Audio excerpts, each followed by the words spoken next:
It's like dates, dried green dates. நம்ம ஊர்ல இந்த பனைமரம் சொல்லுவாங்கல்ல, அதுல வச்சிருக்க எல்லா திங்ஸும் வச்சிருக்காங்க. இது ஏதோ நம்ம ஊர்லலாம் பதநீர். ஸோ ப்ளஸ் இதில் வந்து ஒரு ஸ்வீட் பண்ணியிருக்காங்க. அந்த ஸ்வீட் நான் வாங்கியிருக்கேன். ஸோ உங்களுக்கு வந்து வியட்நாமீஸில் வந்து நேம் போர்டு இருக்குது, எதுவும் தெரியல அப்படின்னா கூகுள் டிரான்ஸ்லேட்டில் நீங்கள் வியட்நாமீஸோட டிரான்ஸ்லேட் ஓப்பன் பண்ணி லைக் ஹோம்மேட் பாம் குக்கீஸ் அது டிரான்ஸ்லேட் ஆகி காமிக்கும்.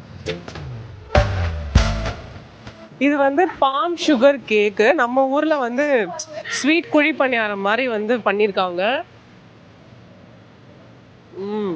உண்மையாலுமே நல்லா இருக்கு.